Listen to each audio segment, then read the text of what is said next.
going on, everybody? Liam Wetter here, and we're gonna go out and fish some humps, fish some structure for walleyes. It's cold front conditions. We've had like plus 30 for the past week, and then now it's a little cold out. We've already been out for a couple hours, and the walleyes have been tough. And one of the things that I do, probably my favorite technique for fishing summertime walleyes in general, but particularly when the fishing's tough, is a drop shot. It was invented about 20 years ago in Japan. It's a way that you can lay your bait near the bottom, but that the crabs actually wouldn't pick away at the bait. And the bass anglers over in Japan realized that could be a great way to catch bass, and it's also a great way to catch walleyes. So that's what we're doing today. But we're talking walleyes today, but this really works for everything: smallmouth bass, largemouth bass, walleyes, obviously, perch. The drop shot's a really versatile technique, and it's a way that you can keep your bait finesse and suspended perfectly in the strike zone, and also it prevents a lot of snags. So I'm going to show you how I do that for summertime walleyes, and I think it'll put a few more fish in the boat. Today's actually pretty chilly. Like I had a hoodie on all morning, and it just came out of the blue. All of a sudden it's just cold out, and what that usually does is it throws the fish in a bit of a funk. So the walleyes are really tough today, and I mean, one of my favorite presentations for all summer for walleyes is a drop shot, but even more particularly when the fish get to be a little bit stubborn.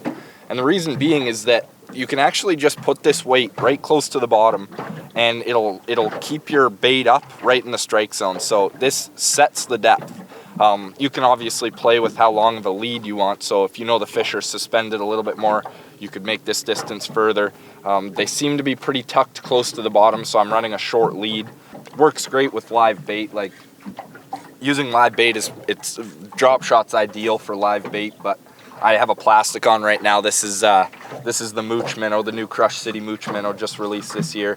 And this is also a great option because what you can do is, like, if you're getting bumps all day, you're not losing bait. You're not constantly going through bait. Like if I get a bump, I can confidently leave my bait down there and just keep it down there rather than, needing to reel up and check to make sure they didn't take your bait. So that's what we've been doing. The walleyes are tough. We're finding them on humps. They're out in their summer structure now.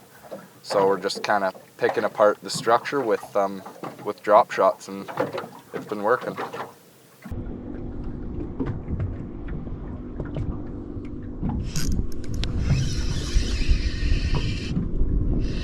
Little guy, but they're eating the Mooch Minnow. Look at that. I like this bait because it has a little bit of these little appendages on the tail. What that actually does is, if you're reeling the bait or fishing it vertically, it just puts a little bit more motion into the tail. Sometimes they prefer something with a little more movement. I'm going to show you guys how I tie my drop shots. So a lot of the drop shot hooks, you'll see they have like a little swivel here. You can tie at the top, tie at the bottom. But what I like doing is taking like a really small octopus hook, and you just come in. The key to this, you have to come in from the hook point side. So you go in through the hook point side, out the back, just like this. So your main line's running up here. You have your tag this way. Okay, so what you do is you make a loop over the eye of the hook like this. So now I have the tag running through, and I literally just have a loop. And so now what you need to do is spin the hook through this loop. 4 is the minimum, but I like going about 7. So there's 1, 2, 3, 4.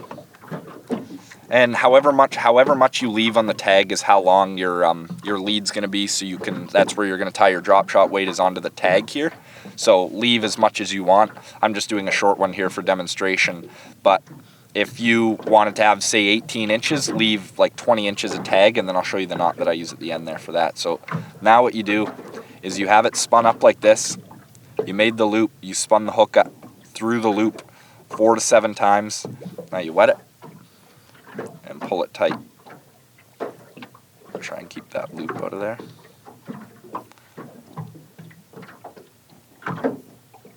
So now what this does is your hook is always going to stay out and pointed up.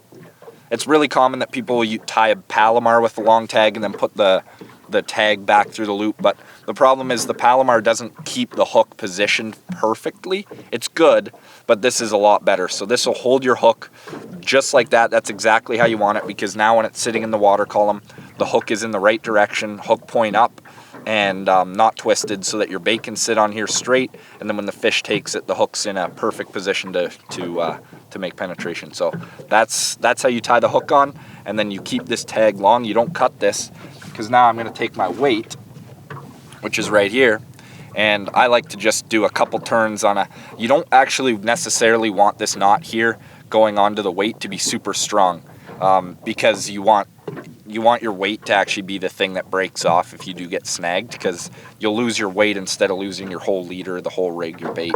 So what I do is I do about 3 turns on just a normal clinch knot. You just spin it up and then put it back through the hole, tighten that down, and now boom. So this is about a 6 to 8 inch lead, but if I wanted 18, 20, less even, you can just set that based on how long you made your tag. And so now what happens is this is going to hit the bottom.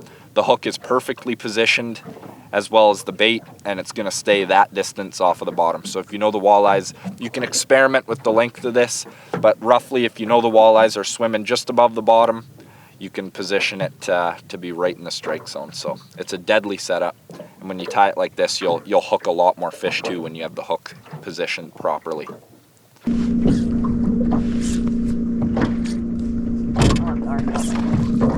Oh, there's one for me. Chase me.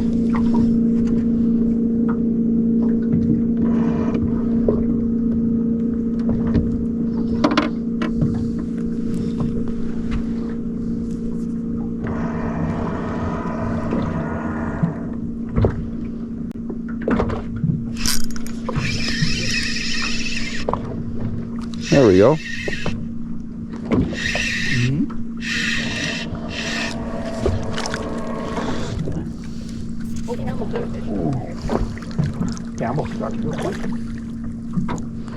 Oh yeah.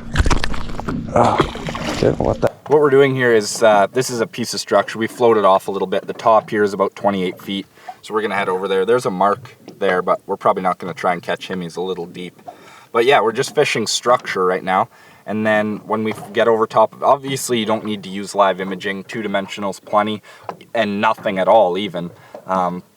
If you know you have a good walleye spot, dropping down drop shots right over top of the fish is super effective. The drop shot also, you can flip it out, reel it back in, and it helps position your bait even on the cast, and it doesn't get stuck nearly as bad. We use slinkies. You guys can use any kind of weight, but as long as your lead's the right length and you're fishing over top of fish, you'll be catching a lot of them. And then yeah, we're just looking around the rock humps. The walleyes have pulled out to the main lake structure now. It's August, and we're finding them on the humps, so that's what we're going to aim for. This one tops out at about 28 feet right here, but we're going to head up over to the green and see what we can find. We've just drifted off a little bit.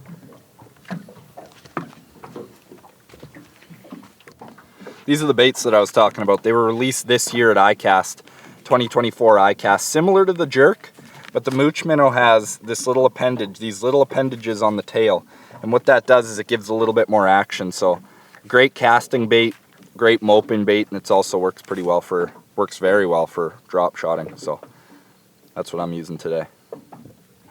What we're doing here is just fishing just rock structure in the summertime. This is where we've been finding the walleyes. This is where a lot of the schools of the walleyes are out here. So we're just dropping down. Fishing a drop shot's pretty much exactly the same as, like, you'd use it basically interchangeably with a jig. When you picture jig fishing, like you're on structure, you're fishing near the bottom, you're presenting a bait, whether it's like a minnow bait or a live bait. It's just a little bit more of a finesse option. And the key to using a drop shot, and the reason that it allows you to be a little bit more finesse, is one, there's no lead jig head. It's just a hook on the line with your bait. It's easier for the walleyes to take, and it's also a little bit more of a subtle presentation. But the key to fishing a drop shot is that you actually want to keep the weight on the bottom and just shake the bait. It allows you to be really precise with the movement you put in your lure. You're never concerned if you're on the bottom or too high. So you're keeping your bait, you're keeping the weight right on the bottom, and then however long you tie the lead is how high your bait's going to be suspended on the bottom. So I'm marking a couple fish right now. I'm hoping they'll eat this. The other cool thing about using, like I'm using the Mooch Minnow, like I said, and it's super TPE material. And what that means is it actually floats. So this is the super stretchy, the floating material, and it's perfect because on a drop shot, the bait will float. So what it's doing is it's always floating up on the line. So it's gonna float up and keep your bait suspended perfectly. That's the other beauty, is like if you're using live bait, you need to keep your line tight to the bait in order to suspend your lure properly, or tight to the weight, sorry, in order to suspend your lure properly. But with floating material like the Super TPE, it keeps it for you. So you can actually, it works a lot better for casting, because if you tighten your line, it's going to go at an angle. But with this, the bait just keeps floating, keeps your bait suspended perfectly. And you don't have to move it much, just a tiny little bit. It looks like I'm moving my rod a lot, but actually I'm just tapping the slack very delicately. And that's getting the tail of the bait to move just a little bit. Not too much. We're not, with drop shots, the less you do, the more you catch. So.